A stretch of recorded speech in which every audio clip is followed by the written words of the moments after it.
आप सभी को मेरा नमस्कार। आप सभी का स्वागत है मेरे चैनल नई आशाएं में। आज हम मगध एम्पायर के बारे में पढ़ेंगे।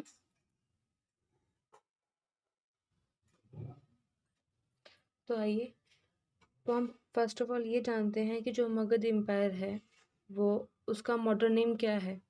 तो जो मगध एम्पायर है उसका मॉडर्न नेम है बिहार। ठीक है।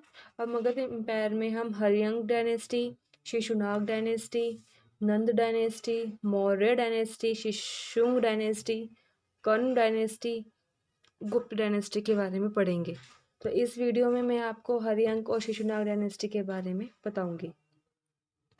तो जो अब हर्यंक डायनेस्टी है उसका जो टाइम पीरियड है, उसका जो कार्यकाल है वो है 544 बीसी से 492 बीसी। चाहे तो आप इसको नोट कर सकते हैं। तो जो हर्यंक डायनेस्टी है उसका जो फाउंडर है, ठीक है, वो बिम्बिसार है। वहाँ का जो किंग है वो बिम्बिसार है और बिम्बिसार ने हर्यंक डायनेस्टी को इस्टेब्लिश किया था। तो जो हर्यंक डायनेस्टी है उसकी जो कैपिटल है वो राजगीरा। ठीक है, हर्यंक डायनेस्टी की जो कैपिटल है वो राजगीरा है। अब जो बिम्बिसार है जो पहला राजा है जिसके पास स्टैंडिंग आर्मी थी। सेकंड पॉइंट, जो बिम्बिसार है वो बुद्ध धर्म को फॉलो करता था। ठीक है। एंड थर्ड वन, कि जो बिम्बिसार है वो मैट्रिमोनियल अलायंस फॉलो करता था। ठीक है। अब जो बिम्बिसार है उसकी 3 रानियां थी। प्रिंसेस चेलना, जो लिच्छावी किंगडम के जो राजा थे चेतक, उनकी बहन थी। सेकंड रानी थी उनकी कोसला देवी, जो कोसल किंगडम के राजा थे प्रसेनजित, उनकी बहन थी। एंड थर्ड वन हिमा, जो कुरु की प्रिंसेस थी। तो ये उनकी 3 रानियां थी। अब जो बिम्बिसार है उनका एक बेटा था अजातशत्रु। अब अजातशत्रु ने बिम्बिसार की हत्या कर दी। Bimbisara was killed by his son Ajatashatru. अब अजातशत्रु गॉट अ टाइटल पितृहंतु, क्योंकि जो अजातशत्रु है उसने अपने पिता की हत्या की थी तो उसको टाइटल दिया गया पितृहंतु। अब अजातशत्रु ने क्या किया, प्रसन्नजीत जो राजा थे, कौशल के जो राजा थे प्रसन्नजीत, उनसे लड़ाई लड़ी और उनकी जो बेटी थी वजीरा उससे शादी कर ली और एक बार फिर उन्होंने काशी को दहेज में ले लिया। ठीक है। एक बार तो उनके पिता बिम्बिसार ने काशी को दहेज में लिया था, है ना, उस पर अपना अधिकार जमा लिया था। और एक बार फिर से उनके बेटे अजातशत्रु ने क्या किया, वजीरा से शादी करी और काशी को दहेज में ले लिया। जो अजातशत्रु का जो टाइम पीरियड है, कार्यकाल है, वो है 492 बीसी से 460 बीसी। ठीक है। अब जो अजातशत्रु है उसका बेटा था उदयन। उदयन ने क्या किया, अजातशत्रु को मार दिया। ठीक है, उदयन ने अपने पिता अजातशत्रु को मार दिया और राजा बन गया। Ajatashatru was killed by his सन उदयन। अब जो उदयन का टाइम पीरियड है, उदयन का जो कार्यकाल है वो है 460 बीसी से 444 बीसी। ओके। अब जो उदयन था उसके भी 3 बेटे थे, अनिरुद्धा, मुंडा और नागदशक। ठीक है। तो उदयन के टाइम पे जो कैपिटल थी, अब जो उदयन है उसके टाइम पे कैपिटल चेंज हो गई। उदयन ने क्या किया, कैपिटल पाटलिपुत्र बना दिया। पहले पुत्र ने से पहले राजगीरा थी। बिंबिसार के टाइम पे कैपिटल क्या थी, राजगीरा। अजातशत्रु ने कोई चेंज नहीं किया, लेकिन उदयन ने क्या किया, कैपिटल पाटलिपुत्र बना दिया। यहाँ पर एक क्वेश्चन ये बन जाता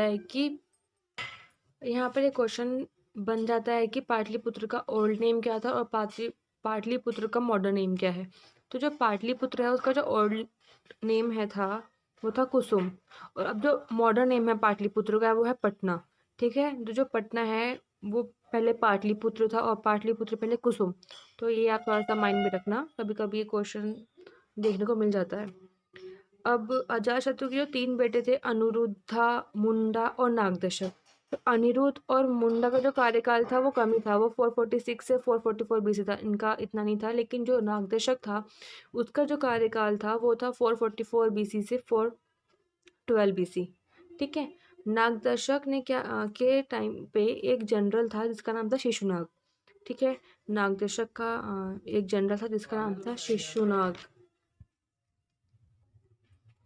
तो जो नागदशक का जनरल था शिशुनाग, उसने क्या किया, नागदशक को मार दिया। शिशुनाग किल्ड नागदशक। तो क्या हुआ, शिशुनाग ने शिशुनाग डायनेस्टी को स्टैब्लिश कर दिया। ठीक है। नागदशक जब मर गया तो शिशुनाग ने शिशुनाग डायनेस्टी को इस्टेब्लिश कर दिया। अब जो शिशुनाग का जो कार्यकाल था वो था 412 BC से 394 BC, ठीक है। और शिशुनाग ने कुरु, पांचाल, काशी को भी कैप्चर कर लिया जब वो राजा बना, ठीक है। लेकिन शिशुनाग ने अपने टाइम पे कोई भी जनरल पोस्ट नहीं रखी, ठीक है। कोई जनरल पोस्ट नहीं थी शिशुनाग के टाइम पे।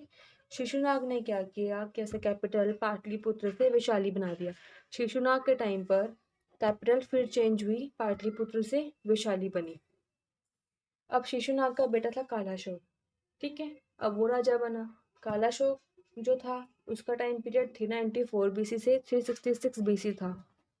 अब कालाशोक ने कैपिटल फिर चेंज कर दी, उसने वैशाली से फिर पाटलिपुत्र को कैपिटल बना दिया, ठीक है। अब कालाशोक के 10 बेटे थे, ठीक है, 10 सन थे कालाशोक के। जो उसका 10वां बेटा था उसका नाम था महानंदिन, ठीक है। अब महानंदिन की 2 रानियां थी।